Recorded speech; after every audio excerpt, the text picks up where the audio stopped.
Imagine pulling up to your own dock, ready for a peaceful afternoon on the water, only to have sirens blaring like you're some international smuggler, courtesy of your neighborhood's self-crowned queen bee.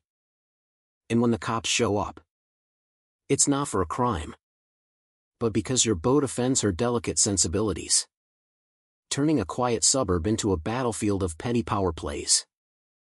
In the sun-dappled cul-de-sacs of Willow Creek Estates, a gated slice of American dreamland in suburban Ohio, life looked picture-perfect on the surface. Neat rows of two-story colonials with attached garages, kids biking on sidewalks, and that ever-present hum of lawnmowers on Saturday mornings. But beneath it all simmered a pressure cooker of absurd rules enforced by the Homeowners Association, led by none other than Barbara "Barb" Harrington, the kind of woman who smiled like a shark while quoting bylaws like scripture. Barb was in her mid-50s, with a helmet of perfectly coiffed auburn hair, always in sensible flats and a cardigan that screamed "I'm reasonable." You're not. She chaired the HOA board with an iron fist wrapped in velvet, preaching about community harmony while nitpicking everything from mailbox colors to holiday lights. Folks whispered she had a direct line to the local PD, using it like her personal concierge service for violations. Enter Alex Rivera, a 38-year-old software engineer who'd bought his lakeside lot 2 years back after a messy divorce. Alex was the quiet type, kept his yard tidy, waved at neighbors, but mostly minded his own business. He'd inherited a love for boating from his dad, and his modest 18-foot fishing skiff was his escape, moored at the small dock that came with his deed. But whispers started soon after he moved in. "That new guy's shady," they'd say at block parties. "Heard he's got a record, something about fraud back in Cali." Total BS. Planted by who knows who. But it stuck like gum on a shoe. Alex heard the rumors, felt the side eyes at the grocery store, but he bit his tongue. He wasn't one for drama, he observed, documented, and waited. Little did the gossip mill know, Alex's tech savvy meant he had apps tracking every email, every HOA notice, building a digital fortress just in case. One crisp fall morning, Alex was out waxing his boat when the peace shattered. Blue and red lights danced across the lake's glassy surface as 2 squad cars pulled up to the community access road. "Step away from the vessel, sir," barked Officer Jenkins, a burly guy with a mustache that looked like it belonged in a 70s cop show. His partner, a younger rookie named Diaz, hung back, looking unsure. Alex raised his hands slowly, rags still dangling from one. "Officers, what's this about? Am I being accused of grand theft minnow?" Jenkins adjusted his belt. "We got a call about an unauthorized watercraft on restricted property. Says it's an eyesore and a safety hazard." Alex chuckled dryly. "Let me guess, caller ID, Barb Harrington?" Diaz blinked. "How'd you know?" Alex lowered his hands. "Because she's been gunning for me since I declined her voluntary contribution to the HOA's new fountain fund. Said it was mandatory. But funny. My deed says otherwise. Right on cue." Barb appeared at the top of the grassy knoll overlooking the dock, binoculars in hand like she was on safari. She marched down, her cardigan flapping, face set in that patented mix of concern and triumph. "Officers, thank goodness you're here. This man is flagrantly violating Section 14.2 of our covenants, no recreational vehicles or watercraft without board approval. It's disrupting the aesthetic integrity of our shoreline." Alex leaned against his boat, arms crossed. "Aesthetic integrity? Barb, this dock's been here since before your HOA dreamed up half its rules. My property line runs right to the water, check the plat map." She waved her clipboard dismissively. "That old map? Irrelevant. We've updated our guidelines for community benefit. Think of the children, they could trip over your ropes. Jenkins sighed, rubbing his forehead. Ma'am, does the HOA own this strip of land? Barb puffed up. We manage it for the greater good. It's shared space. Alex pulled out his phone, scrolling to a scanned PDF. Actually, officers, here's the county-recorded deed. Lot 47 includes riparian rights, dock, mooring, the works. Grandfathered in pre-HOA. Barb's just salty because I wouldn't paint my mailbox Willow Creek taupe. Diaz took the phone, squinting at the screen. Looks official. Stamped in everything. Barb's eyes narrowed to slits. This is preposterous. He's turning our serene lake into a junkyard. I demand you impound that thing. Jenkins handed the phone back. No can do. Ma'am. No crime here unless you got proof of ownership transfer. Barb sputtered, her cheeks flushing pink. But standards. Harmony. As the cops drove off, she turned to Alex with a venomous smile. This isn't over, Mr. Rivera. Expect a formal citation and fines. Alex watched her stomp away, muttering under his breath. Oh, Barb. You have no idea how right you are. The citation arrived via certified mail 3 days later, a glossy letter on HOA letterhead, demanding removal of the unsightly marine apparatus within 48 hours or face $100 daily penalties. Barb's signature looped at the bottom like a noose. Alex stared at it over his morning coffee, a slow grin spreading. The rumors had ramped up too. Now folks were saying he was anti-community, a troublemaker who'd scare off property values. At the next HOA meeting, held in the clubhouse with its forward paneling and fluorescent hum, Barb held court from the podium. Fellow residents, she intoned, voice dripping honeyed concern. We must protect our haven from those who flout the rules. Mr. Rivera's boat is not just an infraction, it's a symbol of disregard for our collective well-being. Murmurs rippled through the folding chairs. Alex sat in the back, silent, recording on his phone. When Q&A opened, he stood. Barb. Quick question, where in the bylaws does it say the HOA controls private easements?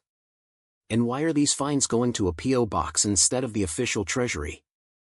She blinked, then recovered with a patronizing chuckle. Mr. Rivera. Our attorney assures us it's all above board.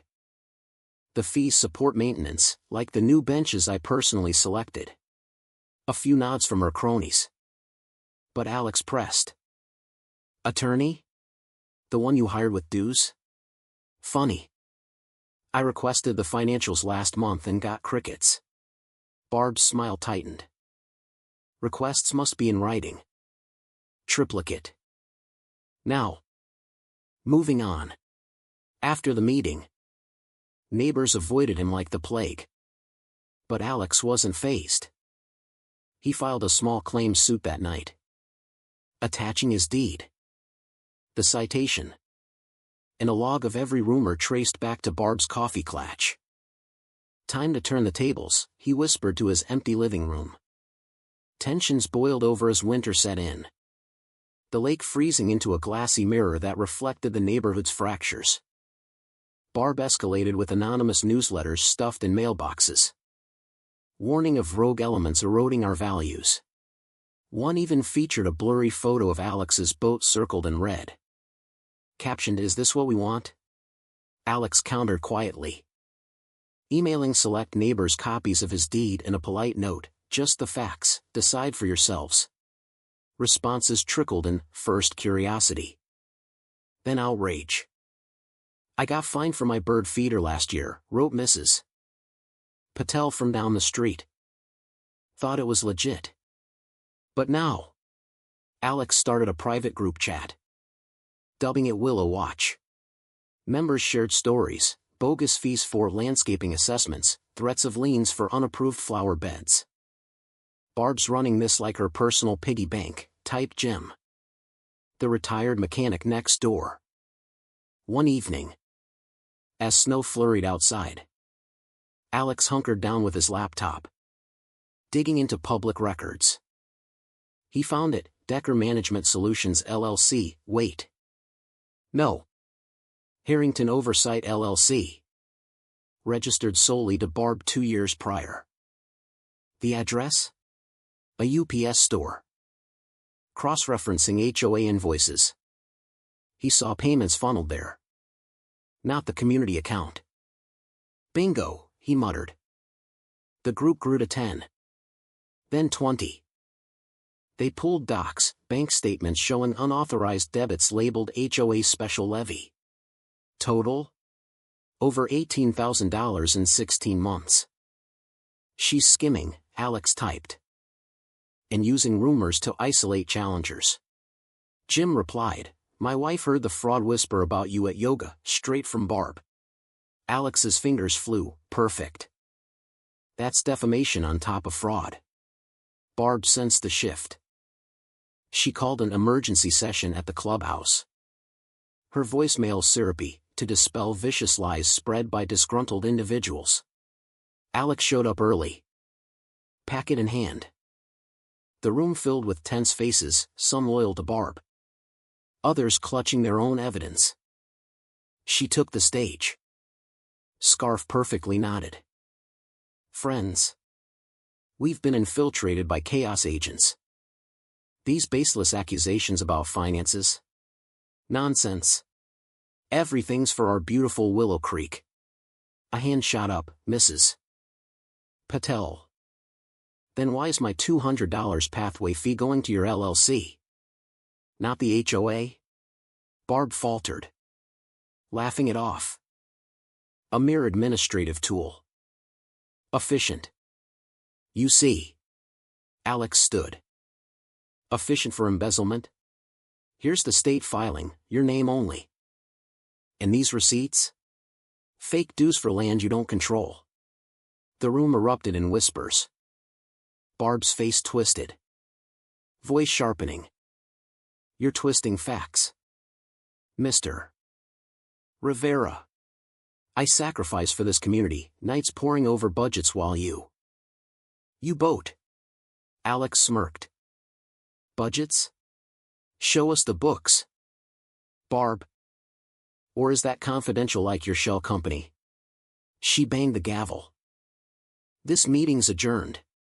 But folks lingered, swapping stories. That night, Alex tipped off the county fraud unit anonymously, attaching the group's dossier. Game on, he thought, watching headlights flicker across his window as neighbors drove home. Awakened. The storm hit full force in early spring. Thawed lake waters churning like the brewing scandal. The small claims hearing loomed, a drab county courtroom with buzzing lights and a no-nonsense Judge Harlan, a grizzled vet known for slicing through BS. Alex arrived suited up, binder bulging with deeds, invoices, and chat logs. Barb burst in 5 minutes late, hauling a designer tote stuffed with printouts, her face a mask of harried righteousness. "Your Honor." Traffic was abysmal, copies needed, she panted. Judge Harlan peered over his bifocals. "You've had weeks. Proceed." Barb launched in, "This man defies our sacred covenants. His boat mocks our standards, safety, beauty, unity." Harlan cut her off. "Evidence of ownership?" She thrust forward emails. "Our counsel confirms jurisdiction." The judge skimmed. "Confirms intent. Not title." "Got surveys?" Barb hedged. "Not presently. But." Harlan turned to Alex. "Your turn." Alex presented his packet. Deed predates HOA. Easement intact. Plus, these fees? Routed to her private LLC. Misrepresentation at best. Fraud at worst. Barb gasped. Outrageous. I uphold order. Harlan's eyes narrowed on a page. Miss Harrington. You build for unowned land? And these signatures on amendments, half are ghosts from old rosters. Her composure cracked. Voice pitching. For the greater good. You don't understand, these people need guidance. Harlan banged his gavel. Court rules for defendant. Claim dismissed. And I'm referring this to the DA for financial review, possible embezzlement. Barb's jaw dropped. Hands clutching her tote like a shield. As bailiffs copied docs. She muttered. This is injustice. Alex leaned in whisper close as they exited. No. Barb, this is karma. Your standards just sank your ship. Outside. The Willow Watch group waited. Jim clapped Alex's back. She looked like she'd swallowed her clipboard. But it wasn't over, detectives were already en route to her P.O. box. By summer's swelter. Willow Creek buzzed with liberation. The DA's raid on Barb's home uncovered laptops brimming with forged forms. Autopay scams netting $32,000 from 54 households. Her nephew, the treasurer, flipped for a plea. Spilling how she'd spiked rumors to silence dissent. Indictments flew, wire fraud. Forgery. Theft. At the final hearing, Barb stood diminished in a rumpled suit. Pleading no contest. Sentence, 3 years probation. Restitution. Lifetime ban from boards. She shuffled out. Avoiding eyes. Her empire in ashes. The neighborhood bloomed anew, transparent meetings. Volunteer cleanups. Even a community boat day on the lake. Alex's skiff hosted barbecues. Rumors replaced by real talk. Checks arrived. Reimbursing the fleeced. Each a quiet victory. As Alex idled on the water one evening, Jim paddled up. Think she'll learn? Alex shrugged. Doubt it. Power addicts rarely do. They clinked beers. Watching fireflies dance. But here's the real kicker, in a world where HOAs wield clipboards like scepters. Was Barb the villain?